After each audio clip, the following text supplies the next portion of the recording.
Hey guys, sitting here in my car, sitting at National and Sunshine, and just thought I'd do another video talking about kind of changes in real estate and uh, how the use of a piece of property changes with those changes. So turn you around and we'll talk about this here for just a couple minutes. Do appreciate you liking and subscribing to things and supporting me that way. So as you probably are familiar, there was a property over there that sold about a month ago, and kind of a cool old home, but sold and is being turned into Cox walk-in clinic, Cox Clinic. I'm not sure what they're calling it, but some Cox facility across the street. Not nearly as cool as the place that was there, but again, National and Sunshine has changed a lot in the past, 60, 70 years since some of these homes were built. What I really want to talk about is that home right over there. I can zoom in a little bit more. That house right over there, sitting at that would be the northwest corner, I believe, of National and Sunshine.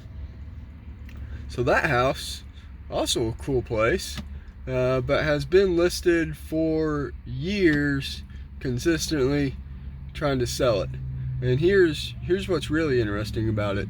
I'm gonna turn you back around because you're just looking at traffic, but you can actually see this sign a little bit in the yard there that's for sale. Here's what's really interesting about that one across the street over there is several years ago, well before I got into real estate, someone was trying to turn that into a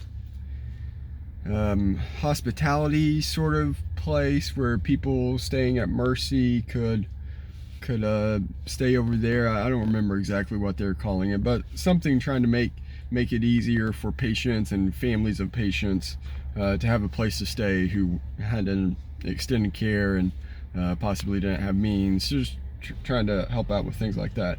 And even at that time, that place had been listed, trying to be sold for quite a while. And the neighborhood, as I recall it, best I recall, the neighborhood opposed that zoning change. So that zoning change never happened. I believe they wanted that home to stay single family residential. That is not a use of that piece of property at this time. And in fact, it is better off for that neighborhood for that to have a development put on it that is appropriate for both the neighborhood and for that corner than it is for that home to sit there vacant and to continue to deteriorate. That doesn't do anybody any good. Just a building that's deteriorating, running down, not being used, doesn't help anybody. So I said it at the time. I remember me and Brian had talked about it frequently, that neighborhood was making a mistake in imposing that zoning change, and I believe that's justified because that house has continued to sit there without being used, and especially if it deteriorates more, no one does anything with it, it will become an eyesore and a problem for the neighborhood.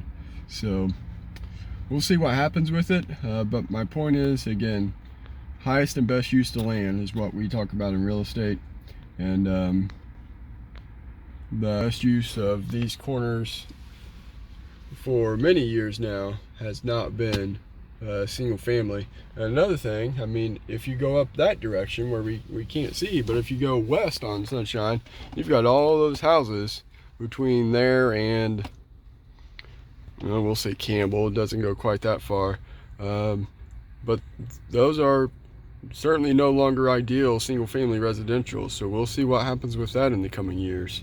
I always tell people, if you're looking at buying a place on a busy street, you need to consider how that's going to change in coming years, how that's going to affect desirability and resale. So hope you guys are well. As always, love to get together and talk about real estate, and we will talk to you later. Thanks.